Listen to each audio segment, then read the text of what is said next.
তাৰ বাপেকৰ শিৱসাগৰ নি হাতে হাত ধৰি একেলগে খোজে খোজ মিলাই শিৱসাগৰক ধুবুৰী বনাম ধুবুৰী শিৱসাগৰ বনাই কাক ধমকি দিছে বৰাগক শিৱসাগৰ বনাই তিনিচুকীয়াক ধুবুৰী বনাই এইফালে আমাৰ মানে খিলঞ্জীয়া মানুহবিলাক এনেই জীয়াই আছো আমি একেলগে একত্ৰিত কৰি সমন্বয়ৰ বাৰ্তাৰে উন্নয়নৰ বাৰ্তাৰে আমি একেলগে অসমখনক আগুৱাই লৈ যাম। বিল আছে থানা ষ্টাইলত ব্যৱস্থা ল'ব।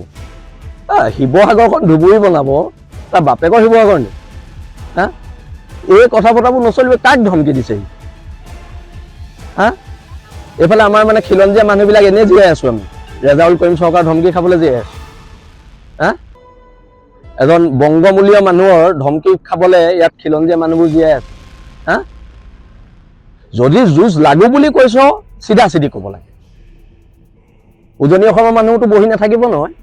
যদি লাগু বুলি কৈছ চিধা চিধি ক'লেই হয় কথা বুলি। ক'ত যোগদান কৰিছে সেইটো কথা আমাৰ কাৰণে মেটাৰ নকৰে, কিন্তু যদি কোনোবা ৰাজনৈতিক দলৰ সভাত কৈছে সেই ৰাজনৈতিক দলটোৱে ৰাজহুৱাভাৱে ক্ষমা খুজিব লাগিব, তেওঁক বহিষ্কাৰ কৰিব লাগিব, নহ'লেতো এইটো এখন বেলেগ হ'ব। আৰু কোৱা হৈছে ভয় আৰু শংকাত, ইয়াত আমি ভয় আৰু শংকাত আছো।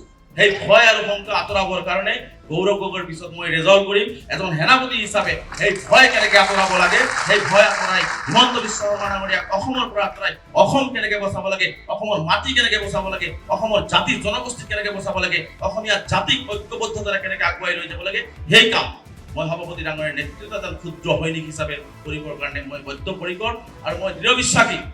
মোৰ ওপৰত আস্থা আৰু বিশ্বাস মই অসমৰ সংখ্যালঘু ৰাইজে যিমান দিন এই মই সংগঠন আছিলো আস্থা আৰু বিশ্বাস ৰাখিছিল আৰু মই সেই আস্থা আৰু বিশ্বাস আজিৰ এই পাৰ্টিৰ মজিয়াত মই কথা দিছো আস্থা আৰু বিশ্বাস ৰাখি মই সকলো জাতি জনগোষ্ঠীৰ লগত মোৰ এই পিছপৰা জনগোষ্ঠীটোক হাতে হাত ধৰি একেলগে খোজে খোজ মিলাই শিৱসাগৰক ধুবুৰী বনাম ধুবুৰী শিৱসাগৰ বনাই বৰাগক শিৱসাগৰ বনাই তিনিচুকীয়াক ধুবুৰী বনাই একেলগে একত্ৰিত কৰি সমন্বয়ৰ বাৰ্তাৰে উন্নয়নৰ বাৰ্তাৰে আমি একেলগে অসমখনক আগুৱাই লৈ যাম।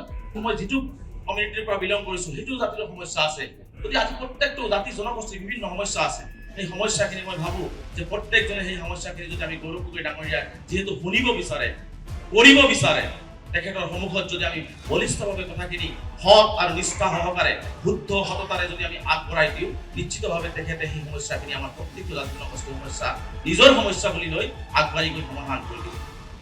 গতিকে মই এইটো আশাবাদী। গতিকে মই বেছি দীঘলীয়া নকৰোঁ। সংখ্যালঘুসকলৰ বিভিন্ন সমস্যা আছে।